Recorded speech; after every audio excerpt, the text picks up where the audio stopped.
Okay, doing a short video showing you guys my upgrades up close with a better camera.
I wanted to make a note for this. This is a single speed chain ring. This is not meant for multi-speed. So you can see that the chain on here is actually really tight. And that's because this is actually made for a half 1/8 inch chain versus a half 3/32 inch chain, which multi-speed are actually 3/32 versus 1/8. So these are slimmer and thinner than single speed. Single speed are much more wider. So there's not much play in the chain when this rolls, but since I'm using friction shifter, that doesn't really matter. If you're using index, I recommend not using this kind of chain ring. Some people that get this crank usually go with the narrow and wide chain system, which is what is probably better, but I was like, whatever. I'm using friction shifters anyways, and this was only $7 to get, so I was like, it's a steal for now.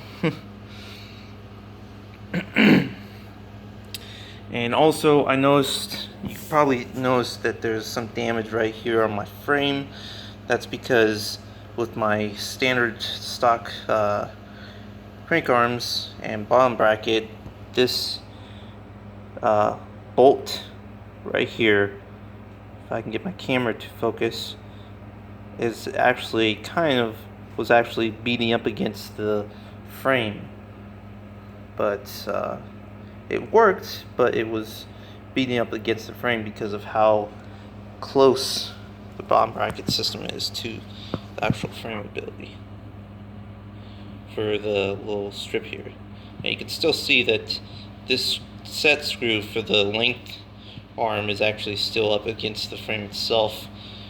But if you want to counteract this, if you do get this kind of crank arm set, you can counteract that. If you don't want the bolt to stick up like that,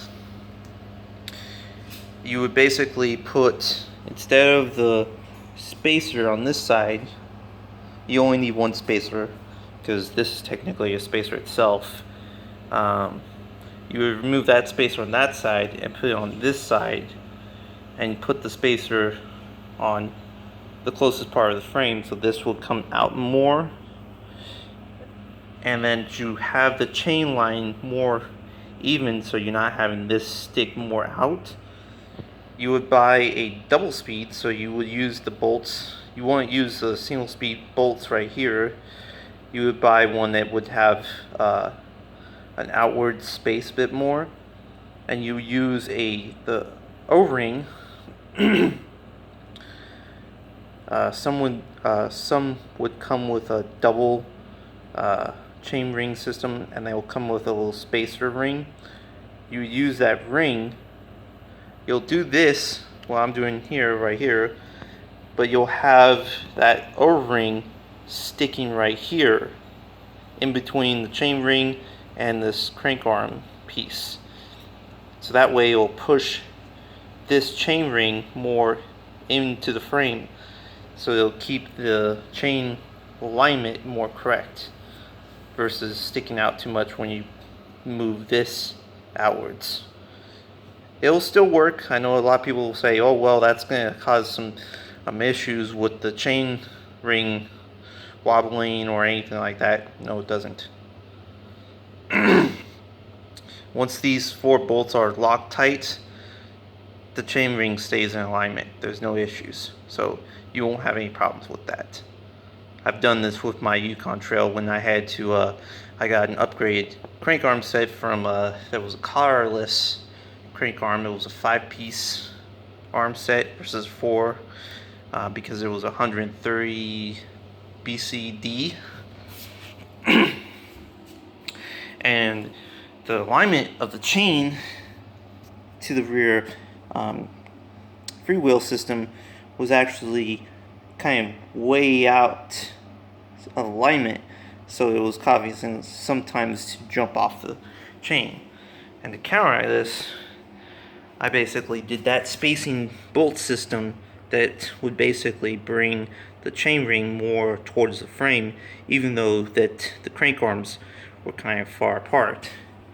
And that gave me more closer alignment for my bike.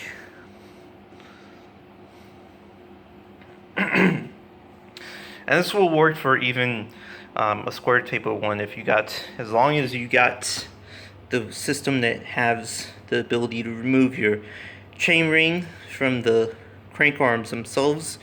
If it's a 1-piece crank arm system, where basically the chain ring is a part of the crank arms, then you can't do that. But if it's not, then you can do that spacing apart system, and it works nicely. So those are 2 things. If you don't like it to rub against this, like I said, then you can do that spacing apart system, and it works nicely. Anyways, that's it for now. And see you guys later. Peace.